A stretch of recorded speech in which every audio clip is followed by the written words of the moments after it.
자, 오늘 시편 64편입니다. 자, 이제 시작할게요. 시편 64편. 자, 시편이 노래이기도 하고 또 기도이기도 하잖아요. 토라, 다시 말해서 모세오경이나 아니면 연서에 있는 그런 사건들, 또 거기에 있는 하나님 말씀을 근거로 이 습득한 어떤 이 기도라 혹은 노래라 이렇게 부를 수가 있어요. 근데 여러분들 이렇게 시편을 기도로 이렇게 인용할 때에 자세히 보시면 굉장히 파격적이에요. 이 용어 자체가. 그리고 경건치가 않는 것처럼 보이기도 해요. 시라고 했을 때에, 물론 지금은 워낙 시들이 다양해졌습니다만은 과거의 시들 보면 굉장히 아름다움을 이렇게 노래하잖아요.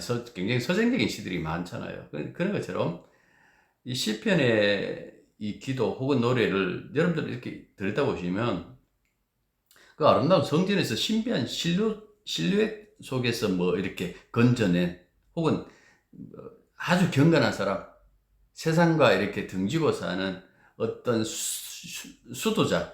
수도자가 만든 그런 기도말이나 혹은 영성이 아주 뛰어나고 깊은 영성 속에서 명상하고 나온 그런 노래, 그런 시라고 보기에 굉장히 어렵기도 해요.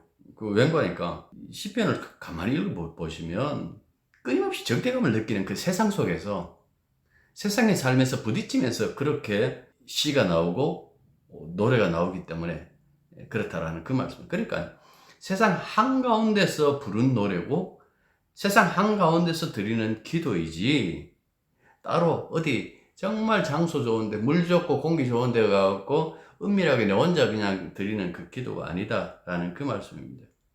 시인의 기도를 이렇게 보시면 끊임없이 하나님과 그 백성을 공격하는 원수들 사이에서 특별히 하나님을 자신의 보호자와 싸움의 동반자로서 이렇게 신뢰해요. 그냥 보호만 해달라는 것이 아니라 나를 대신하여 싸워 주십시오 하고 그분을 신뢰하는 그 마음 가지고 싸워달라고 그렇게 터져나오는 것이 바로 시편이다라는 그 말씀이죠. 우리가 교회에서 기도할 때에 뭐 이쁜 기도 좋죠. 아주 논리적이고 이쁜 기도 좋지만은 삶의 한가운데서 느꼈던 어떤 그 아픔들, 실질적으로 그것이 이렇게 드러나는 기도가 필요로 하다라는 그 말씀입니다. 내가 겪지만은 이건 어떻게 보면 나라는 이 존재 자체가 공동체 안에서의 나이고, 내가 만약에 신앙의 눈으로 세상을 이렇게 바라보고 그 세상의 그 아픔을 이야기할 수만 있다면 그걸 가지고 왔고 여러분들 기도하시고 또한 그 부분을 가지고 노래하고 해야 된다라는 그 말씀입니다. 이 동화도 과거에 그 권정생 선생 얘기 제가 과거에는 참 많이 했습니다만은 이분이 가지고 있는 그 삶의 그 아픔과 슬픔을 고스란히 그 동화에다가 그대로 담아 놨어요. 그래서 그가 생각하는 것은 인생이라는 것이 이렇다, 이게 바로 현실이다라는 그 사실을 어릴 때부터 그 바라보는 것이 옳다고 생각한 거죠. 늘 보면 백마탄 왕자가 나타난다, 공주. 그러니까 그런 어떤 이야기로 꾸며놓은 것이 아니라 철저하게 현실 속에서, 현실에 나타나는 그 속에서 우리가 어떻게 함께 살아갈 것인가, 어떻게 거기서 도움이 될 것인가라는 그런 부분을 노래하고 그것이 동화가 되고 그것이 기도가 되어야 된다라는 그 말씀입니다. 여러분들 시편 150편까지 있지만은 몇몇 시편만 원수에 대한 반발심을 일으키는 것이 아니에요. 그렇잖아요. 거의 모든 시편이 원수들과 그들의 폭력에 대한 그 표현들이 나오잖아요. 그러니까 우리의 삶이라는 것이 날마다의 어떤 전투적인 것, 이게 인간의 삶의 기본적인 전형이기도 한데요. 그러니까 우리의 삶이 동화 속에서 삶이 아니라 치열한 그 전투장에 던져놓은 그 속에서의 삶이라는 그 모습을 고스란히 이 시편 150편이 다 가지고 있다라는 그 말씀입니다. 그래서 수많은 삶의 이 상황들, 장면들, 폭력에 저항하는 그 탄원들, 수많은 광경들, 무엇보다도 이 시인이 또 보면 안갚음, 갚아주십시오. 복수해 주십시오. 그들을 멸해 주십시오. 그래서 복수의 하나님이라는 책도 나와 있습니다만은 아무튼 그렇게 얘기할 만큼 시편 속에서는 우리가 생각하는 것처럼 아름다운 이야기들만 가득 차 있는 것이 아니다라는 그 말씀입니다. 자, 오늘 시만 하더라도 이 64편 보시면 하나님을 궁수로 이렇게 표현했어요. 7절 보면 나오죠. 그 이유가 뭡니까? 그 원수들도 궁수예요. 원수들이 모략과 음모로 시인을 향해서 은밀한 살을 쏜다. 4절에 그렇게 나오죠. 그 하나님의 궁수, 그리고 원수들도 궁수, 활 쏘는 사람요. 그러니까 이란 대비를 하는 것은 세상이 이 궁수들이 활개친다고 보기 때문에 그렇다라는 그 말씀입니다. 도대체 이들이 쏘는 화살이 뭘까? 살이 뭘까라고 했을 때 시인은 그런 얘기를 해요. 혀, 그러니까 말, 혹은 이 지략, 아주 악한 꾀, 이런 것들로 사람들을 괴롭히고 사람들을 넘어뜨린다라는 그 말씀입니다. 이 원수들이 겨냥하는 그 관역이 완전한 자, 그래서 탐이라는 단어가 나오고, 마음이 정직한 자, 야샤르라는 그 단어가 나오고, 그 다음에 의인, 차딕이라는 그 단어가 나와요. 그래서 이런 모습을 보면 우리가 언뜻 64편 보면서 생각나는 한 사람 하면 욥 생각나시겠죠. 하나님께 간구하는 그 모습은 달라요. 이 시인처럼 하나님을 향해서 온전한 어떤 모습으로 하기보다는 욥은 진짜 약이 오를 대로 올랐거든요. 정말 그래서 하나님 앞에 단판 지어 봅시다라고 그렇게 나올 만큼 거칠게 나왔지만은 아무튼 이 욥의 이야기가 굉장히 닮았어요. 하나님께서 욥을 이야기를 할 때 그처럼 완전하고 그처럼 정직하고 그처럼 의로운 자를 본 적이 있느냐라고 이 사단이 그 얘기를 한다고요. 그러니까 하나님이 그렇게 인정할 만큼 이 사람의 그 삶이 인정받는데 이 의인의 삶이라는 것이 항상 이 시편에 보시면 그 의인의 삶이 결과적으로는 그 주님의 품 안에서 행복을 느끼지만은 그 과정을 보면 항상 이 고난 속에 놓여져 있다라는 그 사실을 볼 수가 있어요. 그래서 지금도 보면 이 시인이 지금 신음하고 있어요. 고통 때문에 지금 시인하고 있어요. 요 1절 보시면 하나님의 내가 근심하는 소리, 이게 신음하는 소리라는 그 뜻이에요. 왜 근심하느냐? 그 원수에 대한 그 두려움 때문이죠. 그 공포가 몰려오니까 그 근심하고 신음하고 한다라는 그 말씀입니다. 욥이 온몸이 마시창이 되잖아요. 그때 신음을 토한다고요. 그러니까 사경을 헤매는 사람이 내는 그 소리고, 또 뭐 예수님의 비유에 보면 강도 만난 자, 예루살렘에서 여리고로 내려가다가 강도 만난 사람들이 그 죽어가면서 뭐 하겠어요? 아직 죽지 않고 강도 만나가지고 그가 길가에 쓰러져갖고 내는 그 신음소리.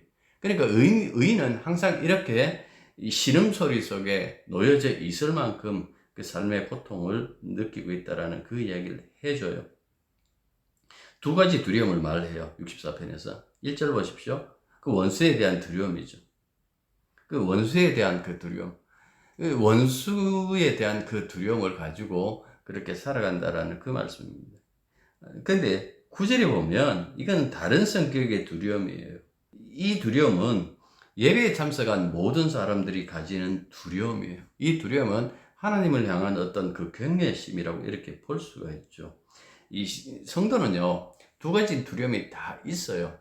하나의 두려움은 믿음으로 세상을 살아갈 때에 그 세상이 주는 그 고난, 그 속에서 가지는 그 두려움이고요.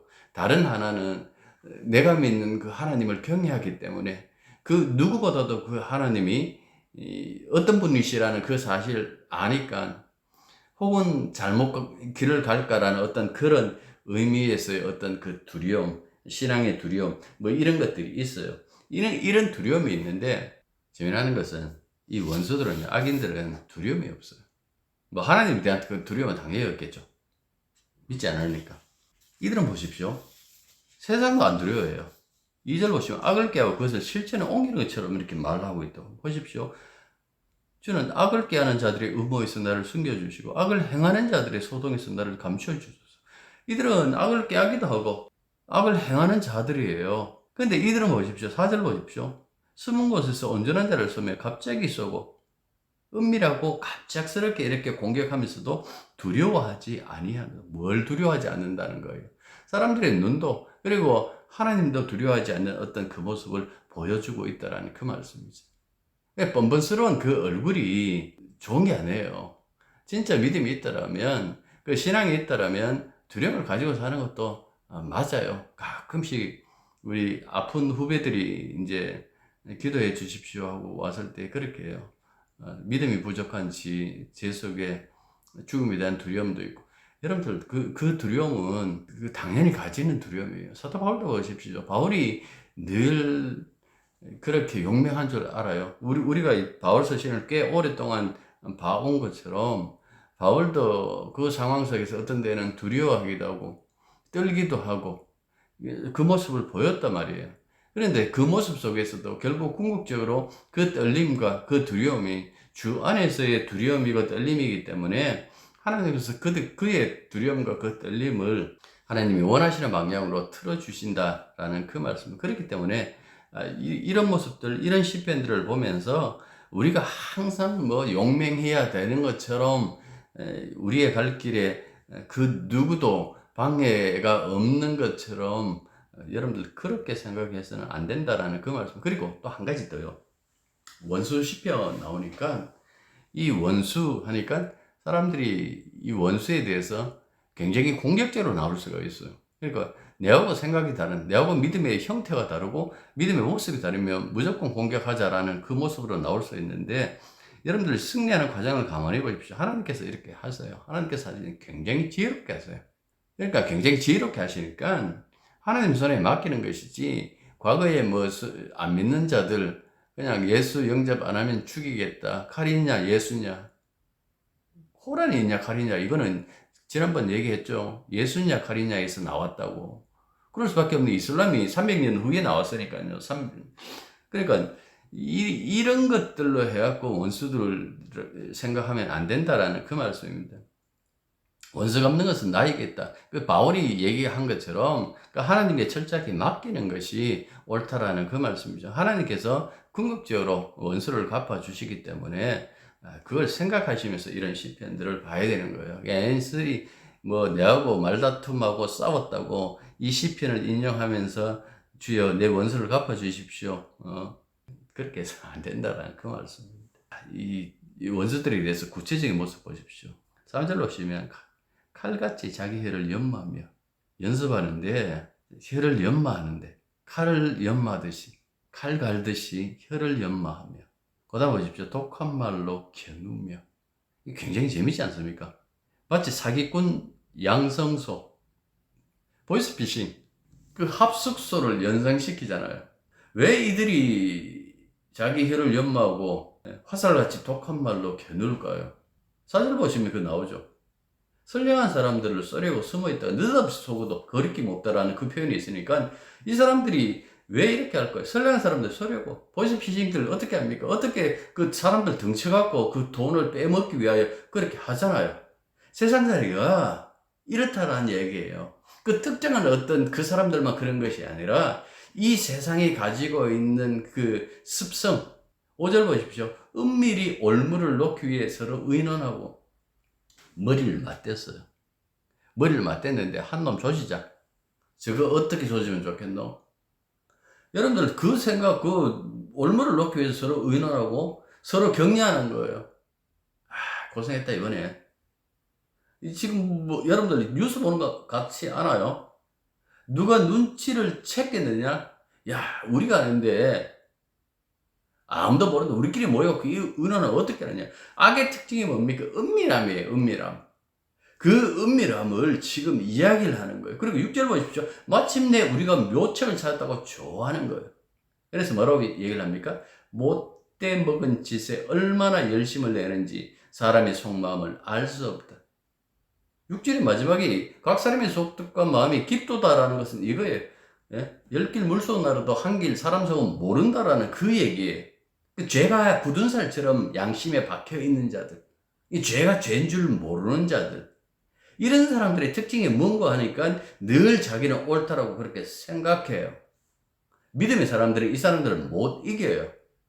그래서 시인이 이 악의 묘책에 하나님이 대신 맞서 주십시오라고 그렇게 간구하는 거예요.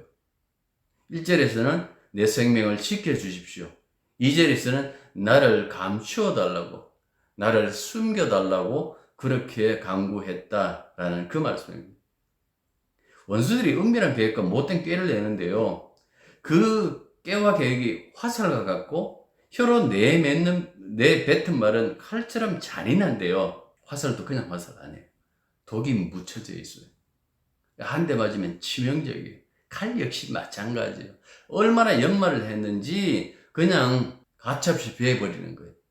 여러분들, 사람의 말이 칼처럼 이렇게 사용될 수가 있어요. 그런데 감정이 격해서 나올 수 있는 그 말들 있잖아요. 막 싸우다 보니까 너무 격해갖고 나오는 그거 말고 은밀하게 계획하고 올무로 엮기 위하여 오랫동안 준비하고 연습한 말이요. 성질이 급해갖고 막 그냥 터져나오는 그 말 말고 머리로 계획 다 해놓고 아주 점잖게 말하는데 그 말에 독이 묻어 있는 거예요. 그것도 보십시오. 사진 보십시오.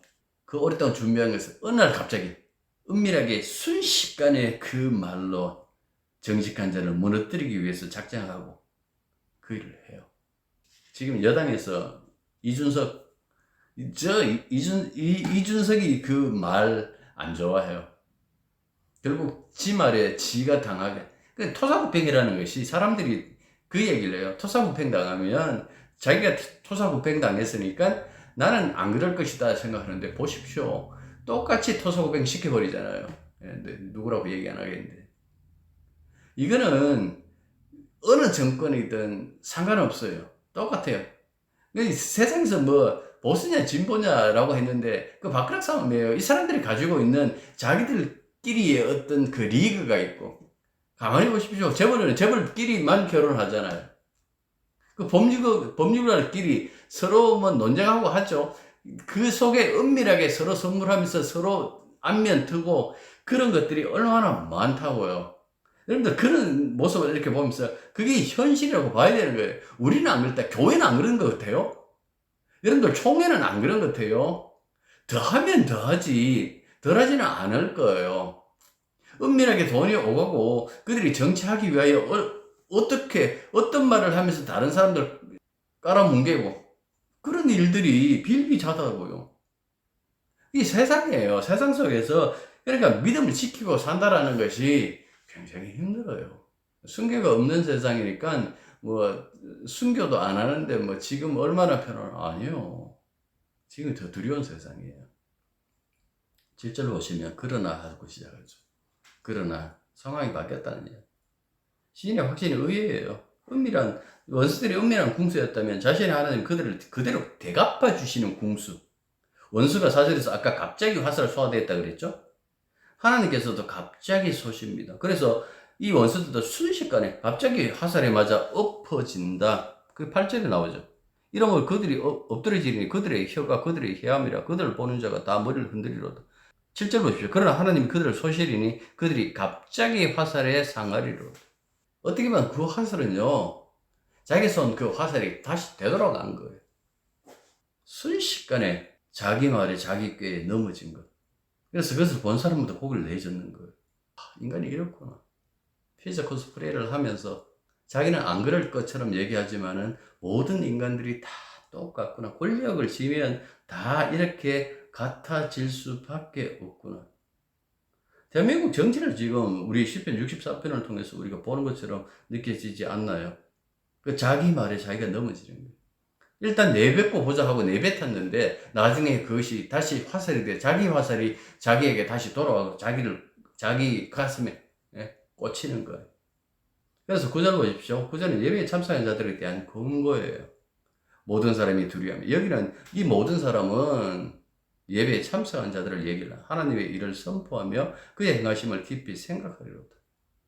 예배에 참석했기 때문에 하나님을 깊이 생각하는 거예요. 그리고 그 생각한 것을 다른 사람들에게 말하는 거죠. 하나님의 승리는 죄로 알 수가 없어요. 예수 그리스도의 십자가는 악의 입장에서 보면 자신들의 승리였잖아요. 악은 예수를 십자가에 못 박고 그를 죽이는 데까지 힘을 발휘할 수 있어요. 이게 악이에요. 우리는 안 죽겠다고 발버둥 치지만 아니요, 예수님도 죽였어요. 그런데 하나님이 그분을 죽은 자 가운데서 다시 부활시켰어요. 한순간에 역전되죠. 승리가 패배가 되고 패배가 영원한 승리가 된 것이에요. 그러니까 시편의 시들은 무엇을 이야기를 하는 거니까 현실만 보지 마십시오. 우리 하나님 살아계십니다. 그분 안에 생명과 최후의 승리가 있습니다. 당신이 성도라면 그분 품에 안겨 그분만 즐거워하십시오. 그분을 자랑하는 자가 되십시오. 그 얘기를 10절에서 하고 있는 거예요. 예수 믿으면 아무 일 없이 잘 산다. 잘 들어. 그게 아니다 그랬잖아요. 바울이 끊임없이 그 얘기를 했습니다. 우리의 영광 항상 고난과 함께 온다라고. 뗄래야 뗄 수 없는 동전의 앞뒤면처럼 이렇게 와갖고 우리가 이 땅에서는 고난받을 수밖에 없음을 그렇게 말해 주고 있어요. 이 속에서도 성도는 주님 바라보면서 우리가 기뻐하는 그 이유는 그 안에 진짜 생명, 이 세상의 삶의 질과 이 세상의 생명의 질과 전혀 다른 새로운 어떤 그 생명이 그 속에 있다, 그 나라가 있다라는 그 사실을 알기 때문에 소망하고 찬송하고 바라보며 살아간다라는 그 얘기입니다. 이게 시편 64편입니다. 기도하겠습니다. 시인들이 늘 삶의 그 중심 현장에서 수많은 전투 속에, 수많은 공격 속에서도 끝끝내 주님만 바라보는 이 모습, 그리스도 예수 안에서 진정 발견합니다.